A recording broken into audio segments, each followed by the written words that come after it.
Technomancer. It's a game that's released by Focus Home Entertainment and it's developed by Spiders, who also have developed other games based on Mars, most notably Mars Warlogs. Now, Technomancer takes place 200 years after the colonization of Mars, and as the opening intro suggests, Mars is a planet which has great difficulties of water.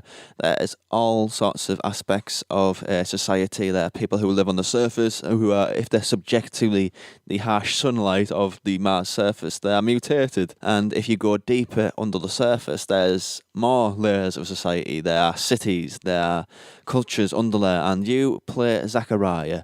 Zachariah is a creator character. In the intro, there is a sequence where it just goes down the layers and down the layers until it gets to this bedroom, and you get to this bedroom and you have to create your character. And the voice you can't change, but you can change little bits like his face. There's like about 7 or 8 presets.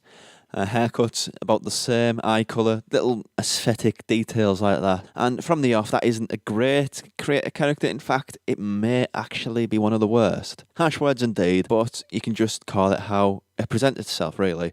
But from that, you are established to be a technomancer who works for a company called Abundance. Abundance is a major security operation, and technomancers are people who are very skilled martial artists and warriors, with the ability to command lightning from their hands. And as the story develops, you realise that Abundance isn't quite what you thought it was, and so you go on the run. Gameplay-wise, this is an intriguing game because it borrows a lot from a great variety of places. Just to cite more recent examples, there's a great deal of the customization of the Elder Scrolls or the style of The Witcher, but of its own volition, it feels an awful lot like PlayStation 2 era games which were inspired by a wave of more proficient, more budgeted productions, because the way the character moves around, I mean, I use this as an analogy a lot for reviews, but the way the character moves around, he moves a lot like a PlayStation 2 era character. His movements are very stiff, but to counteract that point is something of great interest. And there's free stances, like the recent Technomancer Dark Souls inspired, Onimusha inspired game Neo, in the sense that you have Guardian, which is very stocky. You have a shield and almost like a trident or a spear. You have Rogue, which is all about sort of quick movements, so you have like a knife and a gun. And you have Warrior, which is more of a martial artist. You have like a long sword or spear, and you do very wuxia inspired movements of circles and flips and whatnot. I mean, you can differentiate between classes. You can take some bits from some classes and other bits from other classes as you upgrade your skills on a point system.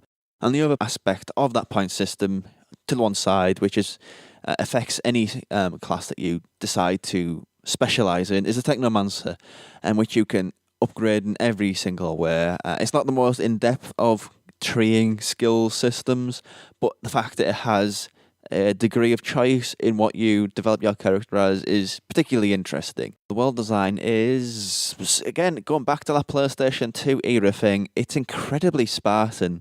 It has an imagination which outstrips its resources, and what I mean to say there is some places in the world are massively vast and branching, much like you would find in a Doom map, in the way that every bit leads off to another bit and maps have different layers. But those massive open places are filled with an absolute minimum of people, which begs the question of why make such a large world if you populate it so spartanly, because it does really point out the discrepancies in the actual art style and direction of the game. The presentation, there's one aspect of the presentation that I want to draw out, and it's the lip syncing. Now that sounds like an awfully specific thing to pick out on, but playing or watching a lot of martial arts films, there's a lot of people who poke fun at that sort of movie with the lip sync and what they're saying not even remotely correlating to each other. And it seems true here. It's basically somebody has got their hand in the back of this character's head and it's just flapping their lips, because The movements that the characters' mouths are making correspond to no language on Earth, even though they are speaking English. It's bizarre and distracting, and the story is it's trite. It's about conglomerates who are corrupt. It's about rebellions. It's about going against the big industry, and frankly, isn't that a bit played out in pretty much every medium?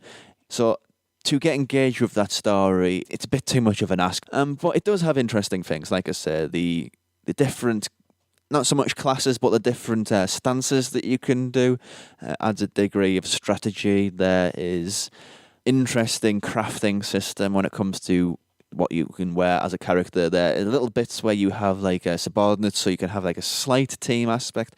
Not so much like Dragon Age, but kind of inspired by it. Even though it's clearly limited by and hampered by a budget and an imagination which far outstrips that, there is little glimmers. Yes, Technomancer. It's available on Xbox One, PlayStation 4, and PC. And it's worth a punt at a lower price point. That's as far as I could stretch in a recommendation.